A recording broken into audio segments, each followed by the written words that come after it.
হামিদ মণ্ডল কাশ্মীরি জঙ্গিকে গ্রেপ্তার করা হয়েছে। এই হামিদ মণ্ডলের মুখ্যমন্ত্রীর উপর হামলার ছক পরিকল্পনা ছিল।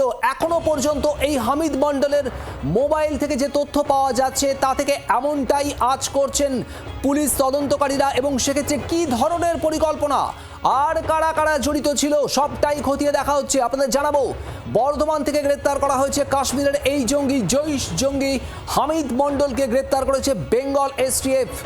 কাশ্মীরের সাজ্জাদ ভাট গোষ্ঠীর জঙ্গি হামিদ মণ্ডল, তাকে গ্রেপ্তার করেছে বেঙ্গল এসটিএফ। বিক্রম, কিভাবে এই হামিদ মণ্ডলের হদিশ পেল পুলিশ? দেখো, বেশ কিছু সূত্র তদন্তকারীদের হাতে এসে পৌঁছাচ্ছিল। একেবারে নির্দিষ্ট ক্লাসিফাইড ইনফরমেশন ছিল যে রাজ্যের মুখ্যমন্ত্রীর উপরে অ্যাটাক হতে পারে, হামলা হতে পারে, এবং সেই কারণে কাশ্মীর থেকে জৈশের জঙ্গি এই রাজ্যে এসে পৌঁছেছে।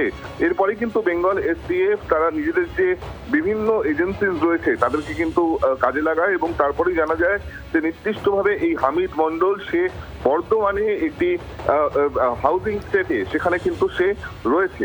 তারপরেই বেঙ্গল এসটিএফ এর তরফ থেকে অভিযান চালানো হয়, ওই হাউজিং সম্পূর্ণভাবে ঘিরে নেওয়া হয়, এবং তারপরেই এই হামিদকে গ্রেফতার করা হয়। হামিদের মোবাইল যখন হাতে পান তদন্তকারী আধিকারিকরা, তখনই কিন্তু এই বিস্ফোরক তথ্য উঠে আসছে, যেখানে মনে করা হচ্ছে মোবাইল থেকে যে সমস্ত তথ্য নথি বা সূত্র তদন্তকারীরা পাচ্ছেন সেখান থেকে দেখা যাচ্ছে যে মুখ্যমন্ত্রীর সফরের বিভিন্ন খুঁটিনাটি, বিভিন্ন ধরনের যে লোকেশন, সেই ধরনের বিষয়গুলো কিন্তু সেখানে রয়েছে।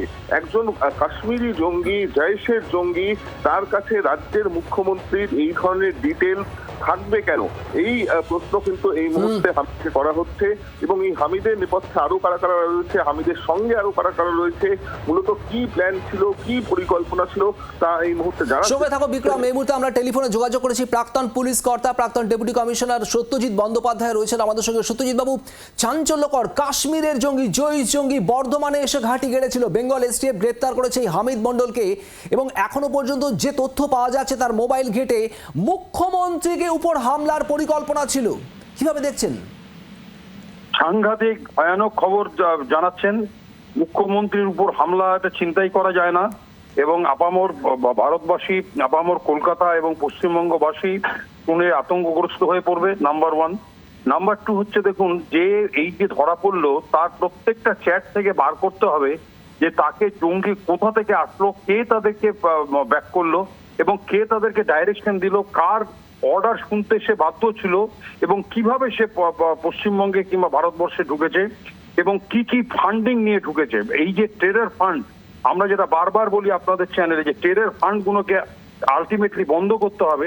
এই টেরর ফান্ড কিভাবে পেল, এই প্রত্যেকটা জিনিস ওর হোয়াটসঅ্যাপ চ্যাট থেকে এবং নানাভাবে বার করবে আমাদের ইন্টেলিজেন্স ডিপার্টমেন্টের লোক এবং সিবিআই দপ্তর থেকে। এটা ভয়ানক ঘটনা, এর যথাযথ বিহিত চাই। সাধারণ জনগণ এটা মেনে নিতে পারবে না যে আমাদের প্রিয় মুখ্যমন্ত্রীর উপর আক্রমণ, এটা আমরা খুব মেনে নিতে পারবো না। এবং আলটিমেটলি ধরা পড়ে সম্পূর্ণ তদন্ত করে এটা বার করা দরকার আছে। এবং আমার মনে হচ্ছে যে আমাদের বেঙ্গল এসটিএফ, কলকাতা পুলিশের এসটিএফ সবাই এই ব্যাপারটা নিয়ে ঝাঁপিয়ে পড়বে বলে আমার ধারণা। সত্যজিৎ বাবু, ধন্যবাদ। হামিদ মণ্ডল কাশ্মীরি জঙ্গি, এই হামিদ মণ্ডল বর্ধমান থেকে, তাকে গ্রেপ্তার করেছে বেঙ্গল এসটিএফ। এই হামিদ মণ্ডল জৈশ জঙ্গি এবং কাশ্মীরের সাজ্জাদ ভাট গোষ্ঠীর জঙ্গি এই হামিদ মণ্ডল, এমনটাই জানা যাচ্ছে। হামিদ মণ্ডলের মোবাইল থেকে চাঞ্চল্যকর তথ্য সামনে আসছে। জৈশ জঙ্গির নিশানায় মুখ্যমন্ত্রী শুভেন্দু অধিকারী, মুখ্যমন্ত্রীর উপর হামলার পরিকল্পনা ছক কষা হচ্ছিল। হামিদ মণ্ডলের মোবাইল থেকে পাওয়া তথ্য সেই সূত্রে এমনটাই মনে করছেন তদন্তকারীরা। বেঙ্গল এসটিএফ এর জালে কাশ্মীরের জঙ্গি হামিদ মণ্ডল। বিক্রম দাস আমাদের প্রতিনিধি রয়েছেন আমাদের সঙ্গে। বিক্রম, কতদিন আগে এই হামিদ মণ্ডল রাজ্যে এসেছে, কোথায় কোথায় গিয়েছে, এগুলো তো এই মুহূর্তে স্ক্যানারে তদন্তকারীদের। একেবারে সমস্তটাই স্ক্যানারে রয়েছে, সমস্তটাই তদন্তকারীরা জানার চেষ্টা করছেন। এবং তার সঙ্গে সঙ্গে তোমাকে যেটা জানাবো, যে আমরা দেখেছি যে রাজ্যের মুখ্যমন্ত্রী বিগত দিনেও কিন্তু বারবার করে সোচ্চার হয়েছিলেন বেআইনি অনুপ্রবেশ নিয়ে, জঙ্গি কার্যকলাপ নিয়ে, এবং বিভিন্ন ধরনের যে মডিউল তৈরি হয়েছিল সেই মডিউলগুলোকে ভেঙে দেওয়ার কথাও কিন্তু তিনি বারবার করে বলতেন। এর আগেও আমরা দেখেছিলাম যে বাংলাদেশে যখন অস্থিরতার ঘটনা ঘটে তখন বাংলাদেশের মাটি থেকেও কার্যত রাজ্যের মুখ্যমন্ত্রী শুভেন্দু অধিকারীর উদ্দেশ্যে কিন্তু হুমকি উড়ে আসে। এবং তার সঙ্গে বারবার কিন্তু শুভেন্দু অধিকারী যখন এই রাজ্য থেকে বিভিন্ন ধরনের যে মডিউলের হদিশ পাওয়া গিয়েছিল সেগুলি নিয়ে সোচ্চার হয়েছিলেন। তার পরবর্তী ক্ষেত্রে যখন আজকে দেখা যাচ্ছে যে বর্ধমানে একজন কাশ্মীরি জঙ্গি, একেবারে ট্রেন্ড মিলিটেন্ট যাকে বলা হচ্ছে, এই হামিদ মন্ডলকে সরাসরি জৈশে মোহাম্মদের সঙ্গে সে যুক্ত রয়েছে এবং পুলওয়ামার ঘটনার সঙ্গেও তার কানেকশন রয়েছে। একেবারে ঠিক এই জায়গাতে আসবো। বিক্রম, আমাদের সঙ্গে থাকো। এই মুহূর্তে আমাদের সঙ্গে টেলিফোন লাইনে রয়েছে নিরাপত্তা বিশেষজ্ঞ রাজীব শ্রীবাস্তব। রাজীব বাবু, হামিদ মন্ডল সাজ্জাদ ভাট জঙ্গি গোষ্ঠীর সদস্য বলা হচ্ছে, একেবারে ট্রেন্ড জঙ্গি, পুলওয়ামা হামলার সঙ্গে যুক্ত ছিল, যাকে বর্ধমান থেকে বেঙ্গল এসটিএফ অ্যারেস্ট করলো। এই হামিদ মন্ডল মুখ্যমন্ত্রীর উপর হামলার পরিকল্পনা করছিল, এখনো পর্যন্ত তদন্তকারীরা এমনটা মনে করছেন তথ্য মারফত। কি বলবেন? এটা তো আগস্ট মাসে কি হয় জানেন, আমাদের পুরো দেশে, আমাদের পুরো রাষ্ট্রে আমরা আমাদের স্বতন্ত্রতা দিবস, ইন্ডিপেন্ডেন্স ডে সেলিব্রেট করি। আর এই সময় যতগুলো জঙ্গি আছে আমাদের পূর্ব দিকে হোক বা পশ্চিমের দিকে হোক, ওরা ইউনাইট হয়ে যায় আর একটা ছক করে ওরা আমাদের সন্ত্রাসবাদী চালাবার জন্য। আমাদের সিকিউরিটি ফোর্স ওরাও রেডি আছে। তাই জন্য আপনি হামিদকে বর্ধমান থেকে ধরতে পেরেছেন। এর ইন্ট্রোগেশন নিশ্চয়ই আপনাকে জানিয়ে দিয়েছে কি করে আপনার কাশ্মীরে যেটা আছে জঙ্গি গোষ্ঠীদের সঙ্গে ওর রিলেশন, ওটা তো ইম্পর্টেন্ট নয়। ইম্পর্টেন্ট আছে ওর সঙ্গে স্লিপার সেল কত আছে, কাদেরকে মগজ ধলাই করছিল, কতগুলো রিক্রুটমেন্ট আছে, কোথায় ওয়েপন আছে, কোথায় আপনার আছে আপনার এক্সপ্লোসিভ। এই দুদিন আগে আপনার বীরভূম থেকে এক্সপ্লোসিভ রিকভার হলো, ওর মধ্যে ছিল আপনার জিলেটিন স্টিক আর কতগুলো। এরা সব ছোট ছোট যে পয়েন্ট গুলো আপনি যদি কানেক্ট করেন তাহলে আপনি দেখবেন একটা বিশেষ বড় ছক আমাদের পশ্চিমবঙ্গে নিয়ে এটা শুরু হয়ে গেছে। আর কিন্তু এটা তো বিগিনিংও নয়, এটা তো এন্ড হবে, আমি আপনাকে বলে দিচ্ছি।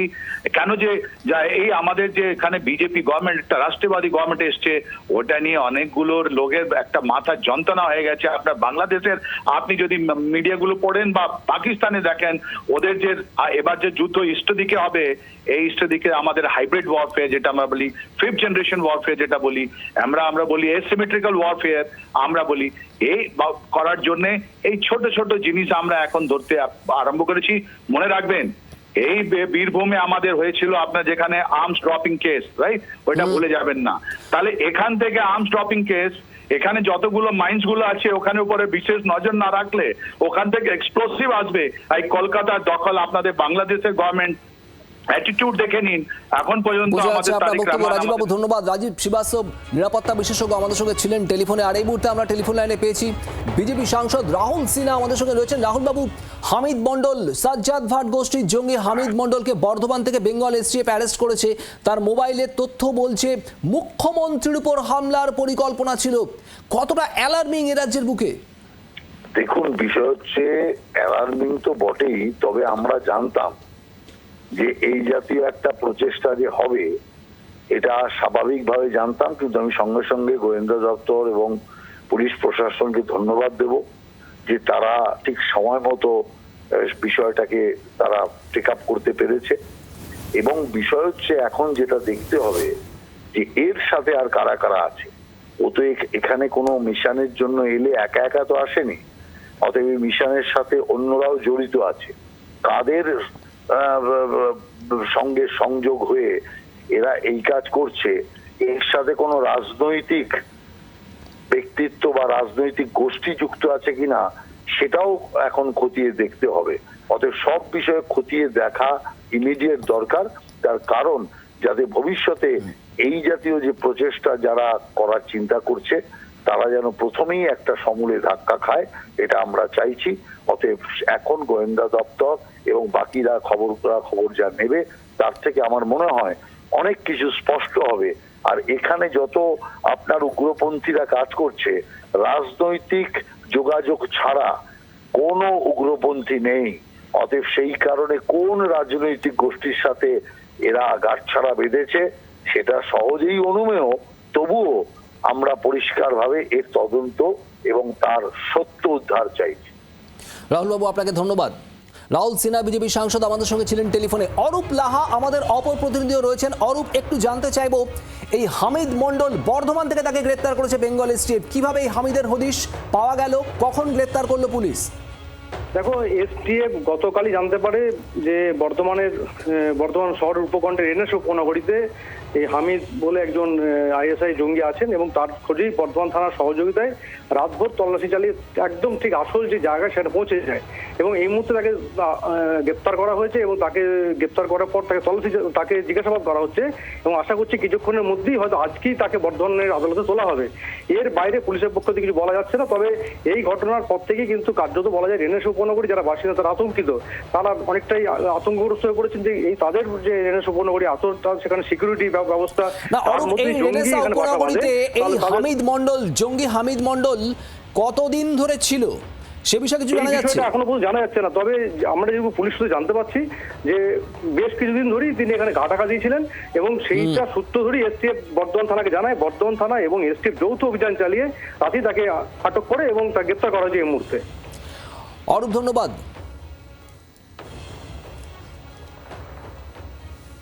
এই মুহূর্তে আমাদের সঙ্গে টেলিফোন লাইনে রয়েছেন সাংসদ দিব্যেন্দু অধিকারী। দিব্যেন্দু বাবু, শুভেন্দু অধিকারী রাজ্যের মুখ্যমন্ত্রীকে হামলার ছক, কাশ্মীরের জঙ্গি, তাকে বর্ধমান থেকে গ্রেপ্তার করেছে বেঙ্গল এসটিএফ গতকাল রাতে। হামিদ মণ্ডল তার নাম, তার মোবাইলের তথ্য থেকে এই তথ্যগুলো পাওয়া যাচ্ছে যেখানে মুখ্যমন্ত্রীর উপর হামলার পরিকল্পনা করছিল বলে খবর। কিভাবে দেখছেন? অত্যন্ত দুর্ভাগ্যজনক। আর আমাদের রাজ্যের এসটিএফ তার ধরেছে, এটা খুব নিশ্চিত করে তার নিরাপত্তা সুনিশ্চিত করা হোক।